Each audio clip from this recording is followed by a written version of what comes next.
अपना फर्ज उसने अदा कर दिया। थोड़ा सा पुण्य अगर कर्म करते हैं ना, उसका फल भी गौ माता हमें दे देती है। आयु कम ही आयु बढ़ जाती है। किसी की कुंडली के अंदर ऐसा योग है कि आज ये राजा बनेगा।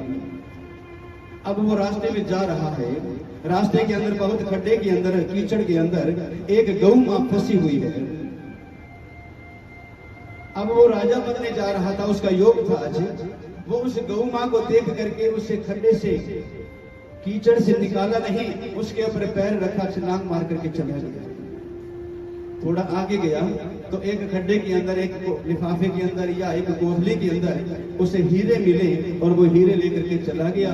ऊपर से देवता देख रहे थे, उन्होंने कहा भगवान के दरबार में न्याय नहीं है, अन्याय करते हैं भगवान को। जब ये गौ के ऊपर पैर रख करके निकला है, इसे हीरे मिल गए। थोड़ी देर में वहां से एक संत निकले, उन्होंने देखा कि आज एक गौ मां है, कीचड़ में धसी हुई है, चलो हम इस रस्सी के सहारे बाहर निकालते हैं। उस रस्सी के सहारे लोगों को बुलाकर बाहर निकाला, स्नान करवाया है, चारा डाला और आगे बढ़ गई। जिस रास्ते के अंदर उसे हीरे मिले थे उस इंसान को, उसी के अंदर जाकर के संत का पैर टिका और पैर टूट गया। और सब कहने लगे देखो उसको तो हीरे मिले और संत की लात यानी पैर टूट गया। जिसने पुण्य किया उसका पैर टूटा, जिसने पाप किया उसको हीरे मिले। अब करते करते दरबार में पाठ पहुंचे तो भगवान कहने लगे कि साईं न किसी को मारदा। भगवान कहते हैं कि मैं किसी को मारता नहीं, मेरा राम हथियारा, मेरा राम हथियारा भी नहीं है। ये तो अपने कर्मों का हिसाब है, अच्छा करोगे अच्छा फल मिलेगा, बुरा करोगे बुरा। तो महाराज उसके पैर टूट गया, उसे हीरे मिले। कि जिसको हीरा मिला था ना, उसकी आयु तो बहुत है, पर आज उसका योग बन रहा था कि वो एक राजा बनेगा। पर जैसे उसने गौ के ऊपर पैर रखा तो जितने पुण्य थे सब जल करके नष्ट हो गए उसके। अब कुंडली के अंदर योग तो है कि वो राजा बनेगा, पर जैसे हीरे मिले ना, हीरे मिलने से उसको राजा के जैसा जो है ना सुख जरूर मिला है। क्योंकि कुंडली के अंदर जो योग है वो कोई टाल नहीं सकता, पर सूली का सूल बन जाता है। उसके पुण्य नष्ट हो गए, वो राजा नहीं बना। और जो संत हैं उनकी कुंडली के अंदर ऐसा योग था कि आज उस खड्डे के अंदर जहां पर उनका पैर टूटा है, पैर वहां रखेते ही खड्डे में पड़ते ही और गर्दन के सारे सिर के बल नीचे जमीन पर पड़ते और गर्दन टूट जाती और वो मर जाते। आज उन्होंने जाते जाते अपने हाथों से गौ की सेवा कर दी और उसके कारण से गौ माता ने उसकी मृत्यु को भी हरण कर लिया है, उसकी मृत्यु का भी हरण कर लिया। ऐसी ये गौ मां है तो प्यारे, इस गौ के जितनी हो सके ना वो आप बस सेवा करिए। कलयुग में एक बार कन्हैया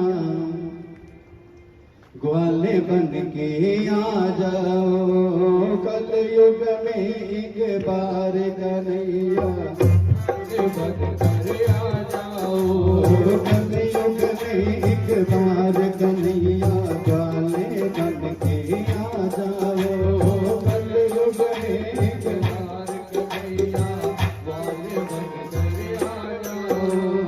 आज पुकार करे तेरी मैया आकर कंठ लगा जाओ, आज पुकार करे तेरी मैया आकर कंठ लगा जाओ, कलयुग में एक बार कन्हैया ग्वाले बन के आ जाओ, कलयुग में एक बार कन्हैया ग्वाले बन कर आ जाओ।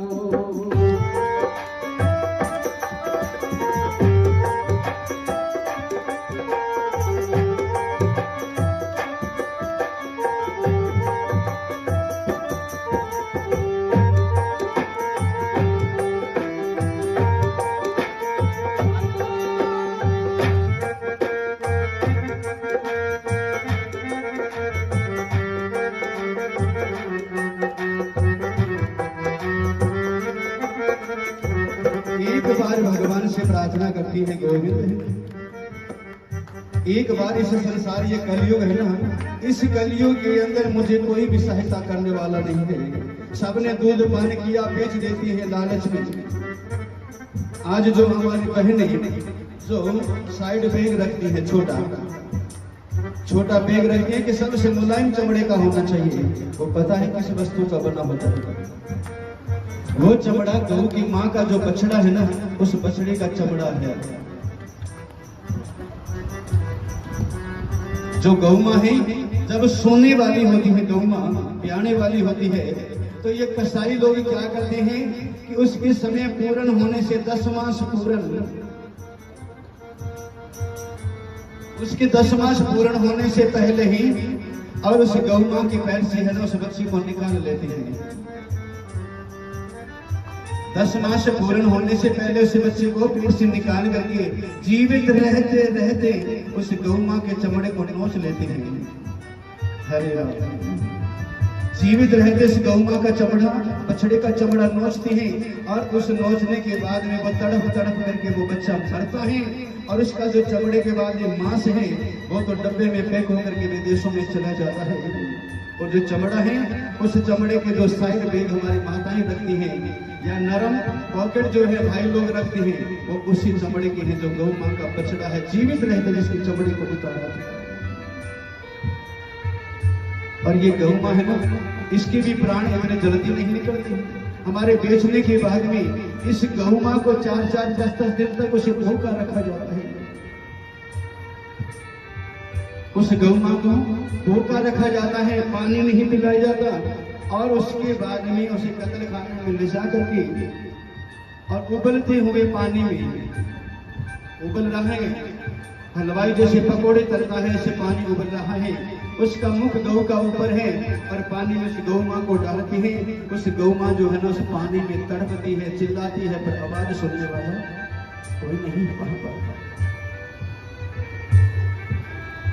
जिसको मैंने दूध पिलाया वो ही मुझे सताते हैं, जिसको मैंने दूध पिलाया वो ही मुझे सताते हैं, जिसको मैंने दूध पिलाया वो ही मुझे सताते हैं, जिसको